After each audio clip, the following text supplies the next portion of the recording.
Galera, eu vou continuar aqui a falar com vocês sobre ótica geométrica, tá? Os princípios da ótica geométrica. Bom, tem alguns fenômenos básicos que nós precisamos definir hoje para continuar o nosso estudo na ótica. Um deles é a reflexão. Observem esta figura. Esta figura mostra em corte uma superfície que separa dois meios. Por exemplo, aqui em cima você poderia ter o meio ar e aqui embaixo o meio água. Ou então, por exemplo, o ar e aqui embaixo vidro. E essa superfície S é a superfície de separação desses dois meios. Raios de luz tocam a superfície e retornam ao meio 1.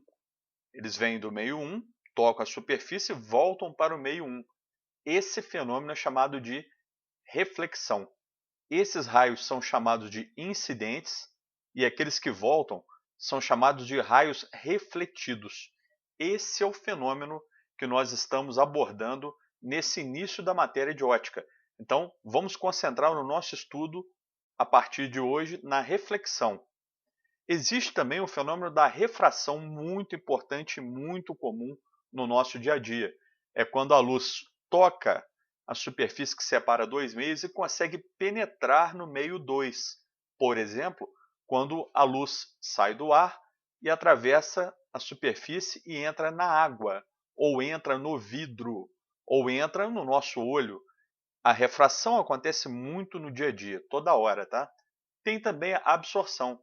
Por exemplo, quando uma superfície pega, captura toda a incidência de luz e absorve essa luz sem deixar refletir nem passar nada por refração. Esses três fenômenos aqui são muito importantes, tá? Mas em ótica geométrica nós estudamos mais a reflexão e a refração. Os dois têm grandes aplicações na matéria do segundo ano. Estudar com vocês agora um pouquinho sobre os tipos de reflexão. Nós temos a reflexão da luz difusa. A reflexão difusa é quando os raios de luz chegam a uma determinada superfície e são refletidos sem formar uma imagem nítida. Então, os observadores que estão olhando aqui não enxergam uma imagem muito nítida. Olha, grande parte da reflexão que nós temos no dia a dia é reflexão difusa. Por exemplo, a foto aqui da estudante, você pode ver a luminária iluminando a mesa, o livro iluminando a própria estudante, e esses objetos, incluindo a própria moça, refletem de maneira difusa a luminária, a luz que incide a partir da luminária. Aqui, nessa região da foto, você até consegue ver um pouco da imagem da luminária, mas não é perfeita, não é como um espelho. Então, todos esses objetos aqui sofrem reflexão difusa. A reflexão regular ou especular é aquela que nós temos na nossa casa, por exemplo, no espelho de um banheiro, no espelho onde você penteia seu cabelo, etc. A luz, um feixe de luz de raios paralelos incide sobre a superfície e retorna mantendo o seu paralelismo, ou seja, é uma reflexão regular ou especular. A imagem que esse observador verá é uma imagem nítida.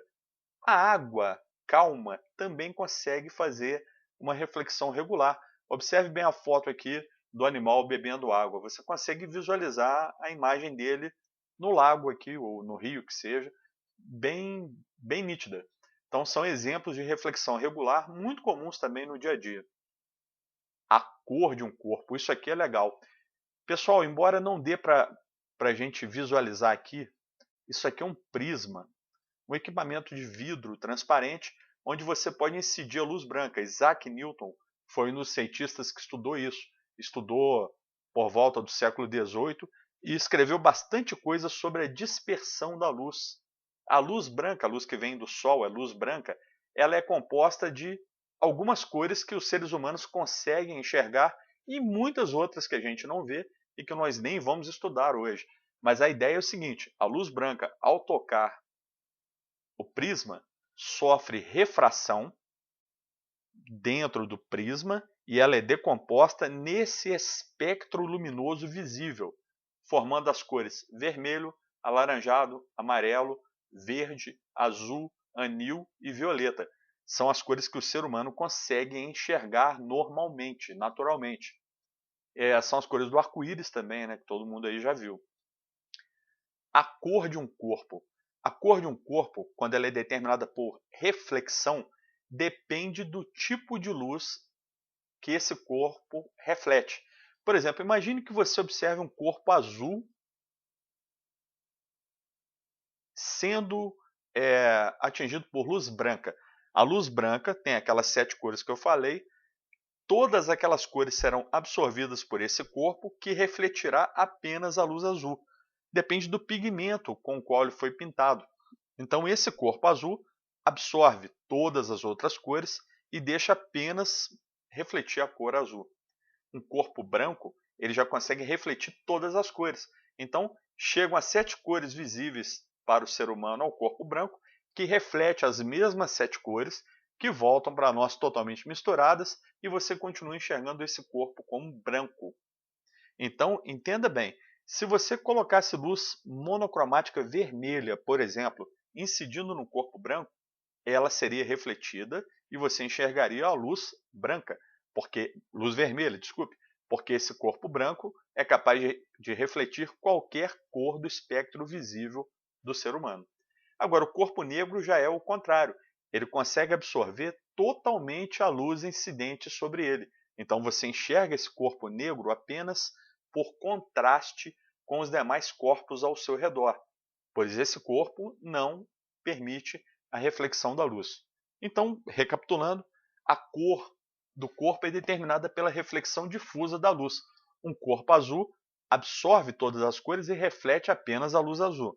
Um corpo branco reflete todas as cores misturadas e um corpo negro absorve todas as cores. Agora nós temos as leis da reflexão. A reflexão da luz, ela é estudada a partir de 2 leis.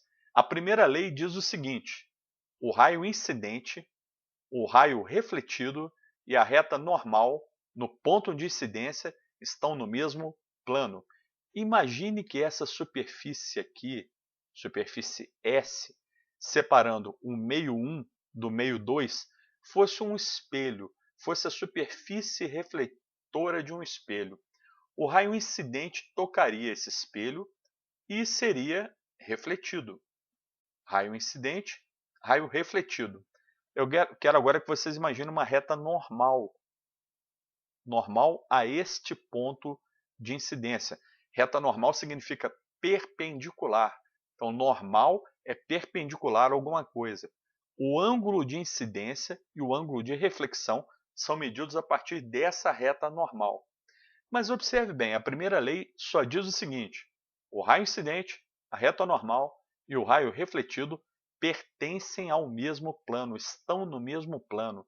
Não importa se essa superfície é, por exemplo, de um espelho plano ou, por exemplo, de um espelho convexo, que é o caso desse aqui, espelho de retrovisor lateral de carro, espelho convexo.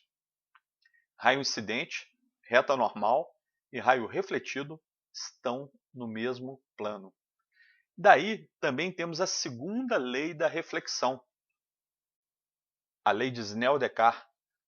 A medida do ângulo de incidência é igual à medida do ângulo de reflexão. Imagine um experimento que será fácil de fazer, faremos no laboratório assim que as aulas voltarem, as aulas presenciais, com laser.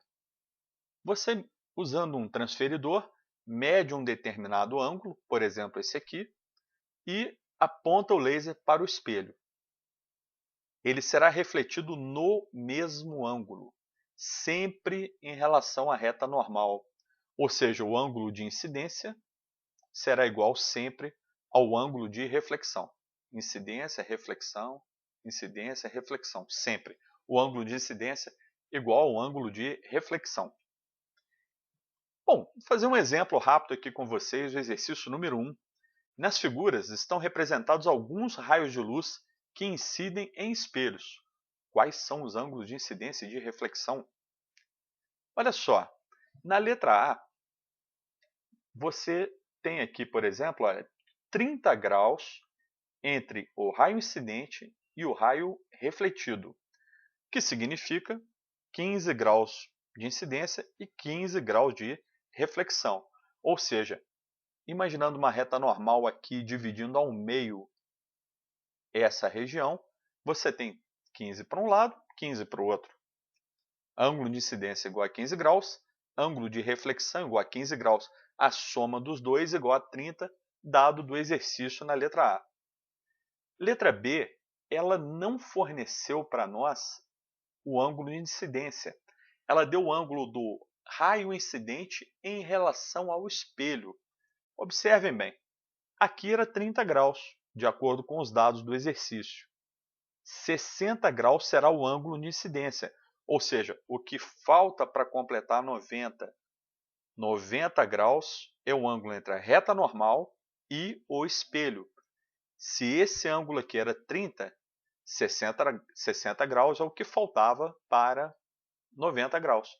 Então, ângulo de incidência 60 graus, ângulo de reflexão também 60 graus. A última letra, a letra C, é mais fácil. O raio incidente toca o espelho e volta sobre si mesmo. Ou seja, esse raio incidente acompanha a reta normal, tanto na incidência quanto na reflexão. O ângulo de incidência, então, é zero e o ângulo de reflexão também será zero. Olha só, não há como, digamos assim, nem representar o ângulo entre o raio incidente e a reta normal e entre o raio refletido e a reta normal. Exercício número 2. Na figura, um menino de 1,60 m olha a imagem de um poste de altura 3,2 metros, refletido em uma poça de água, que se comporta como um espelho plano. Qual é o menor comprimento da poça, sabendo que é o menor possível para que o garoto, distante 3 metros do poste, observe a imagem completa refletida na água? Bom, esse exercício ajudou um pouquinho porque pelo menos ele forneceu o desenho da situação, né? Mas a partir desse desenho, nós teremos que desenvolver uma semelhança de triângulos, uma certa matemática aqui em cima desses dados. Vamos montar então um desenho relativo a esse exercício. Olha só, imagine um raio de luz partindo do poste, atingindo o limite da poça de água e sendo refletido até os olhos do menino.